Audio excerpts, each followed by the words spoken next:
it's Emily, and today I'm here to bring you another recent reads video. I hope everybody's doing okay.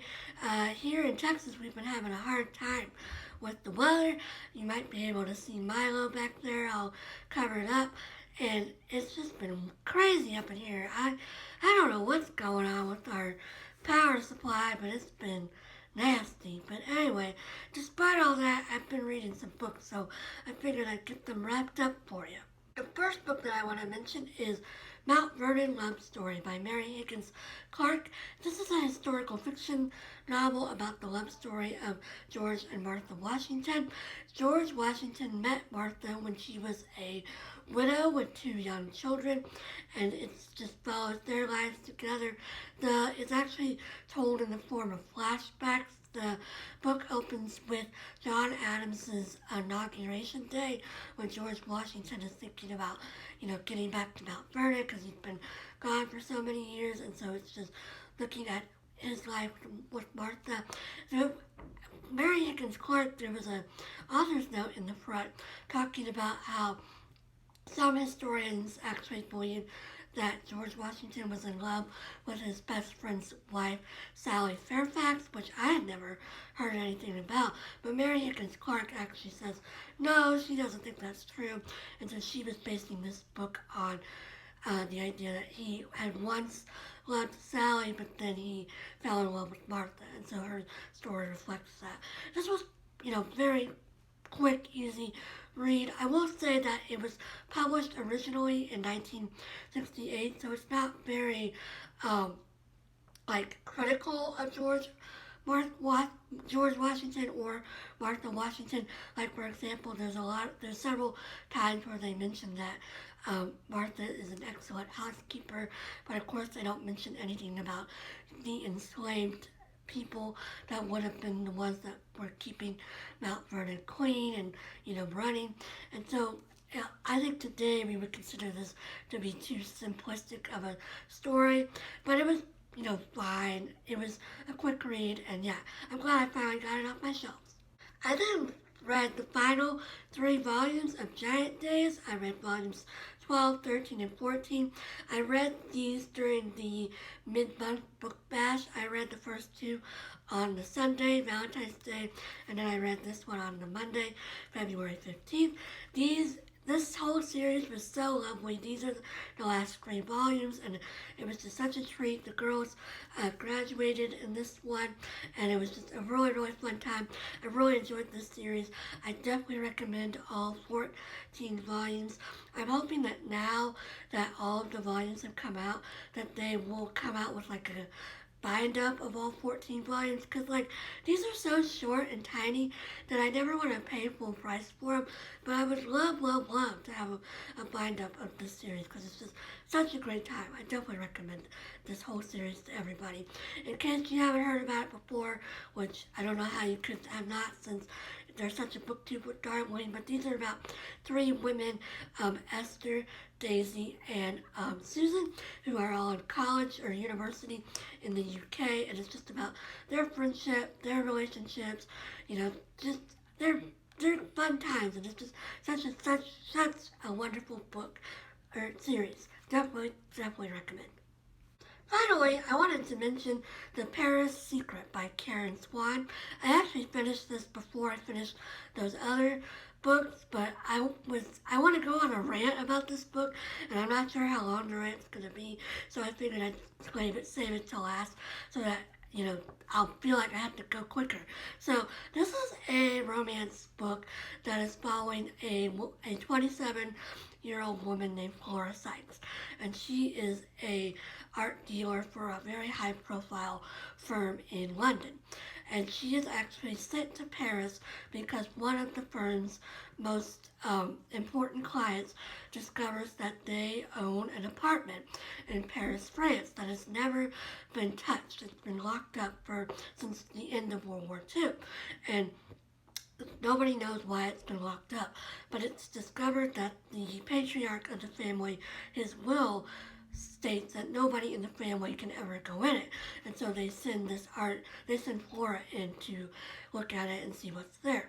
And there's some very valuable art in there. And so Flora and her firm are very excited about this because they're gonna make a lot of money off of this. But then when she starts investigating the apartment and the provenance of all this art, she starts discovering that there's a secret going on, and this is not a good secret. And so it starts to negatively impact her and her relationship with the family.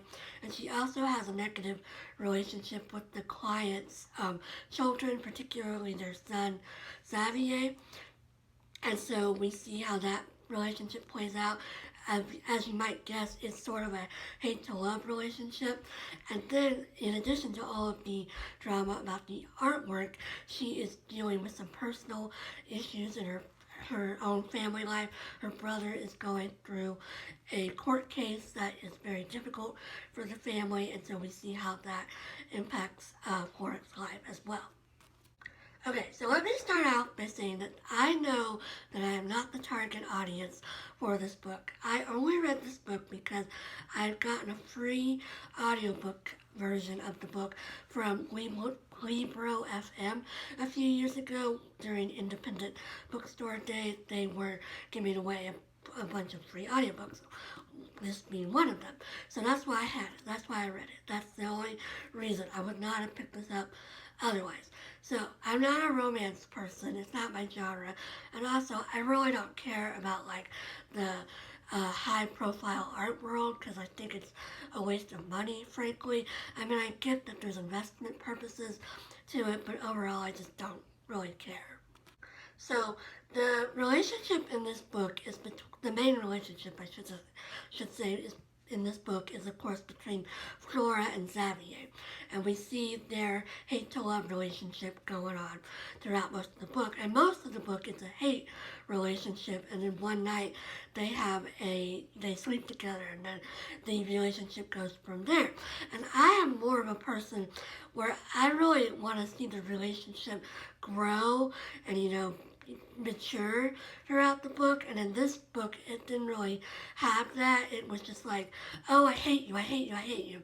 And then boom, one day it's like, I love you, which, okay. And I get that it's Paris and the French have, different ideas about love and all that kind of stuff, but it just didn't seem realistic to me at all, especially given that she's supposed to be working and being professional and all that kind of stuff. So that part just really bothered me. And also, there is a theme running throughout this book that Flora has never been in love. And so her friends are constantly like nagging her and teasing her and, trying to convince her that she needs to fall in love. And she's only 27 years old. And to me, it's like, she's not that old. And I don't think it's that big of a deal that she's never been in love. So that part kind of bothered me as well. It was like, come on. She's a high-profile art person. She's got a fabulous career. She travels all over the world doing high-profile art stuff. It's like, she is clearly not deprived. I also did not really care for the storyline regarding her brother and the court case because it just wasn't necessary at all. And it was like, what's the point? So, I don't know. This book was not for me. I don't really recommend it unless you're a particular romance person. And I didn't care. And then, so, again, it's a high-profile art book. It's all the people in it are filthy rich, and there was constant name dropping of like celebrities and then like fashion brands. Like every time a character would come into the scene, the author would describe the person and tell you all the designer labels they were wearing, and I just didn't care. I didn't care about any of the characters. I didn't care about the love story. I didn't care about the art thing. I didn't care about the family thing. I just didn't care. So yeah, this was bleh for me. Currently, I'm working on Prairie Fires by Caroline Fraser for the Little House Readathon. By the time you're watching this, the Little House Readathon is already over, but I am still working on this book because it's a chunker. But I'm almost done, so I'm going to finish it this weekend. So I'm very, very excited. It's going well. I'm learning a lot. And yeah, you'll see this in my next Freezer reads. So I hope everybody's doing okay. Again, you're keeping warm and safe, and you got power, and you got water. Texas is almost through this weather. This weekend that's upcoming, we're supposed to get back to above freezing, and I'm so excited because this stuff is crazy. So yeah, hope everybody's doing well. You're reading something great, and I'll talk to you again soon. Bye.